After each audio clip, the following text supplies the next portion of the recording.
Hello students, good morning. I am Anil Jain.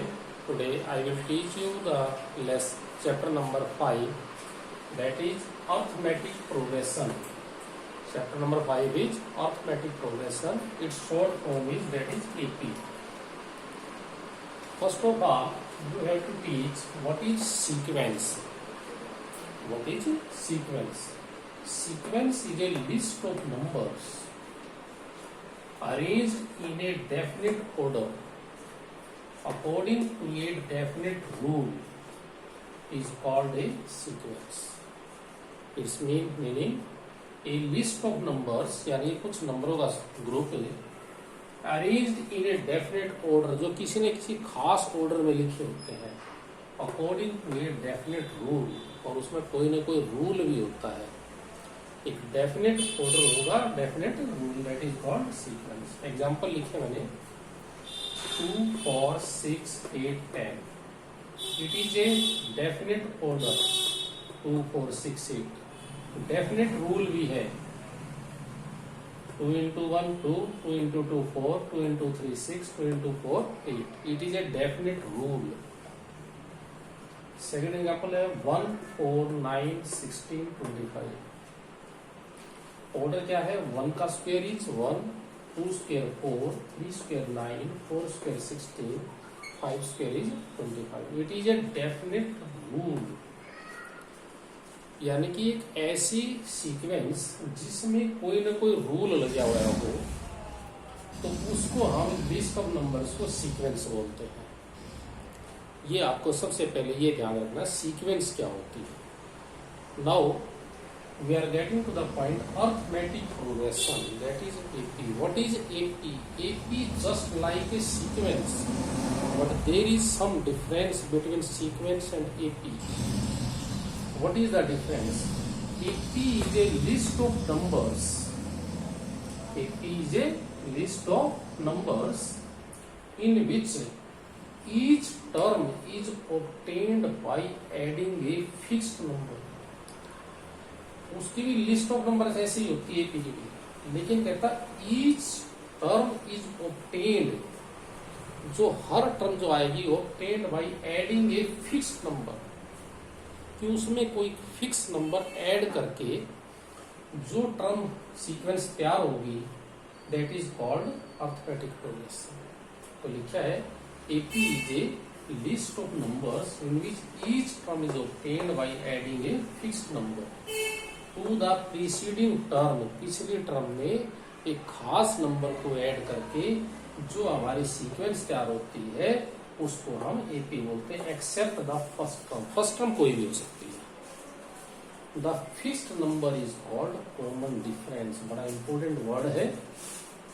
जो हमारा fixed number होगा उसमें हमने क्या ऐड किया है, उसको कॉमन डिफरेंस बोलते हैं, और इसको अल्फाबेट में स्मॉल डी के नाम से जाना जाता है. कैपिटल डी अलग चीज है, स्मॉल डी अलग चीज है. कैपिटल डी आपने चैप्टर नंबर 4 में पढ़ी थी, बी स्क्वायर माइनस 4ac. लेकिन here is small D, that is called common difference, अर्थात दो नंबरों का डिफरेंस. जैसे मैं यहीं पर बताऊं, इनमें हर एक में डिफरेंस जो है 2 का है. It is a common difference. सब में 2 का डिफरेंस है, इसलिए it is called AP. But here is difference 3, 5, 7. It is not a AP. AP और सीक्वेंस में यही अंतर है, यदि उनका डिफरेंस सेम है 2 टर्म्स के बीच का, तो वो एपी बन जाएगी. यदि डिफरेंस सेम नहीं है, then it is only a sequence. This is the difference between sequence and AP. Now I am getting some examples.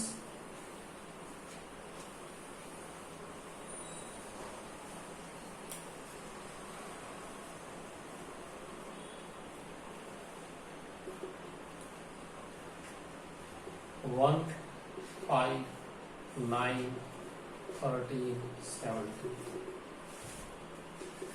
First term कोई भी हो सकती है except the first term. First term 1, difference 4, 4, 4, 4. It is called AP. 5, 12, 19, 26 and so.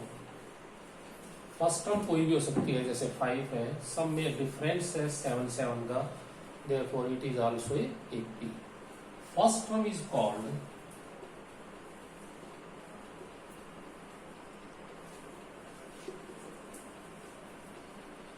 A और A1। First term को A भी बोलते हैं, A1 भी बोलते हैं। सेकेंड टर्म को A2 बोलते हैं। थर्ड टर्म को A3 बोलते हैं।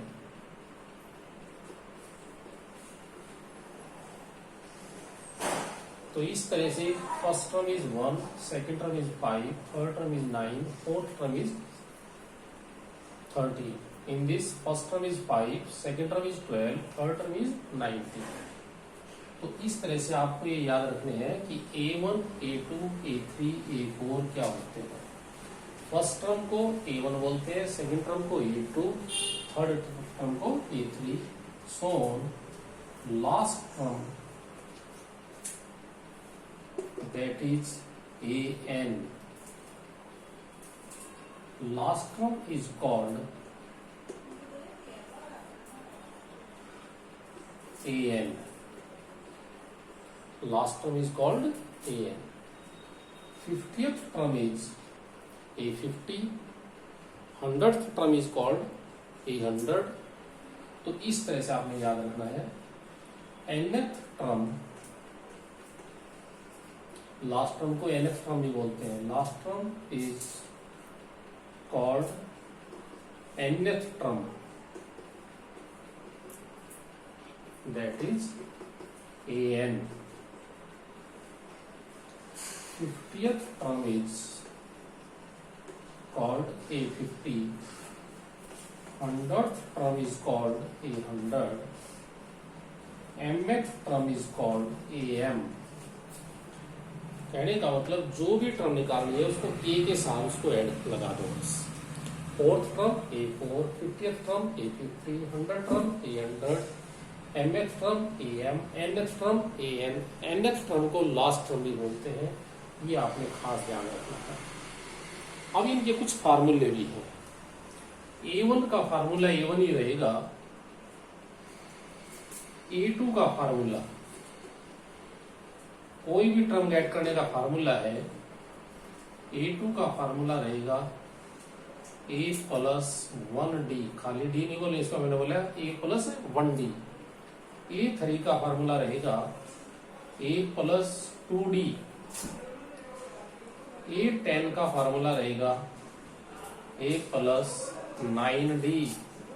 इसका मतलब आप समझ गए होंगे, कोई भी टर्म निकालनी हो तो उसके मैं फार्मूले दे रहा हूं। A प्लस तो सभी में रहेगा। सेकेंड टर्म निकालनी है तो 1D, थर्ड निकालनी है तो 2D, 10th निकालनी है 9D, 50th निकालनी है A प्लस 49D। इस तरह से ध्यान रखना है। और ले रहा हूं इसी में, सपोज करो कहता है A100, 100th टर्म निकालो, इसका फार्मूला लेगा A प्लस 99D। कहता लास्ट टर्म जिसको AN बोलते हैं A प्लस, ये तो सब में यूज करना है, जो भी ये लिखा उससे एक कम, that is N minus 1 into B। Very important, ध्यान रखिए। AN का फार्मूला क्या है, इसी तरह को कहने से AM का फार्मूला लिखो A plus M minus 1 into D। AT का फार्मूला लिखो A plus T minus 1 into D। Okay, इस तरह से मैंने आपको AP के बारे में बताया और उसके कुछ फार्मूले। फर्स्ट टर्म को therefore standard form of AP, standard form of AP is A plus D, A plus 2D, A plus 3D and so on, A plus N minus 1 into D। यानी कि first term, second term, third term, fourth term, last में and last term, उनके सबके फार्मूले के रूप में लिख दिया। सेकंड थर्ड ना लिखकर ना उसका फार्मूला लिखा। This is the standard form of AP. Okay, इस तरह से हमारी एपी जो है उसकी इंट्रोडक्शन आपकी पूरी होती है। Now I am taking question number second. First question जो है बाद में समझा देंगे, इसको अपने आप भी समझ जाओगे, सिर्फ ये बताना स्टेटमेंट देख कर कि ये एपी की फॉर्म बनाते या नहीं। सेकंड क्वेश्चन में कहता है a is equal to 10, b is equal to 10 and find its first four terms. First four terms निकालने इसके। मैंने अभी इस फार्मूला बताया था। फर्स्ट टर्म को तो a1 बोलते हैं, दैट इज 10। सेकेंड टर्म को a2 बोलते हैं, इसका फार्मूला होता है a plus D. a plus D का वैल्यू है, a की वैल्यू 10, d की value 10, that is 20। Third term को a3 बोलते हैं, फार्मूला होता है a प्लस 2d। a है 10, d है 2 into 10, 10 plus 20 that is equal to 30। Fourth term को a4 बोलते हैं, फार्मूला है a plus 3d। a 10, 3 into D भी 10 है, 10 plus 30 is equal to 40। These are the four terms. therefore AP को ऐसे भी लिख सकते हो, first term is 10, second 20, third 30 and 40। This is the AP। ये है तुम्हारा क्वेश्चन नंबर सेकंड का फर्स्ट पार्ट। ओके, इस तरह से सेकंड के सारे क्वेश्चन अपने आप करोगे। थर्ड क्वेश्चन में वो कहता है, थर्ड क्वेश्चन बहुत आसान चीज पूछ रहा है। वो कहता है from the following APs right the first term and common difference. AP लिखता है क्वेश्चन नंबर थर्ड का सेकंड पार्ट, -5, -1, 3, 7 एंड दिस। कहता है right the first term. First term को मैंने आपसे कहा था, इसको हम a1 बोलते हैं और ये हमारी फर्स्ट टर्म है 5। और वो कहता है कॉमन डिफरेंस निकालो। कॉमन डिफरेंस को मैंने आपसे बताया था, उसका नाम d होता है। और अब d का फार्मूला दे रहा हूं मैं आपको। d का फार्मूला है a2 माइनस a1 या a3 minus a2, a4 minus a3, यानी कि कोई भी दो टर्म्स को आपस में माइनस कर दो। लेकिन ध्यान रखिए अगली टर्म में से प्रीसीडिंग टर्म, पिछली टर्म घटानी है। a1 में से a2 कभी नहीं घटाना, a2 में से a1, a3 में से a2, a4 माइनस a3, वो सब का नाम d है। तो a2 हमारा कितना है -1। इसमें से फर्स्ट टर्म घटाओ -5, -1 plus 5 that is equal to 4। तो इस तरह से कॉमन डिफरेंस निकलेगा। यदि आपको कॉमन डिफरेंस निकालना आ गया, कॉमन डिफरेंस यदि सबका सेम है तो उसको ही हम एपी बोलते हैं। मैंने डेफिनेशन में बताया था। ये था आपका क्वेश्चन नंबर थर्ड का फर्स्ट पार्ट। बाकी पार्ट आप अपने आप करोगे।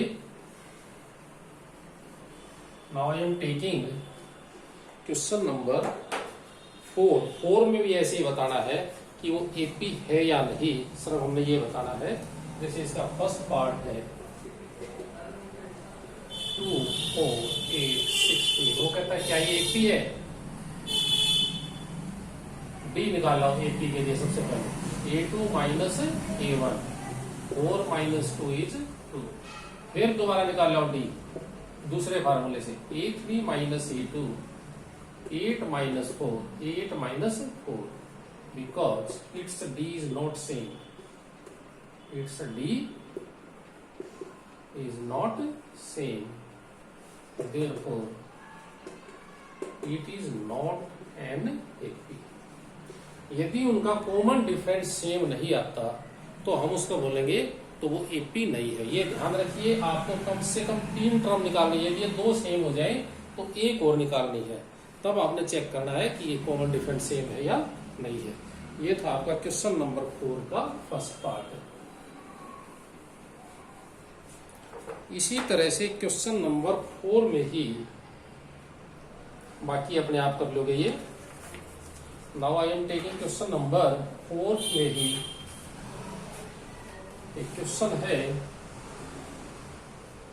1 A 2A 3A 4A, वो कहता है क्या ये AP है, D निकालो, A2 minus A1 2A minus A that is equal to A। फिर दोबारा D निकालो, A3 minus A2 3A minus 2A, तीसरी टर्म में से सेकंड टर्म घटाओ A। ये ध्यान रखिए दो सेम हो गए हैं, दो से काम नहीं चलेगा, जब सेम हो जाए एक और निकालो, A4 minus A3 that is equal to 4A minus 3A is equal to A, because its D is same, therefore it is an AP। इस तरह से आपकी 5.1 एक्सरसाइज कंप्लीट होती है।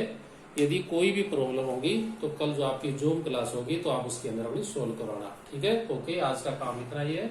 एक्सरसाइज 5.1 मैंने कंप्लीट कर दी है, ठीक।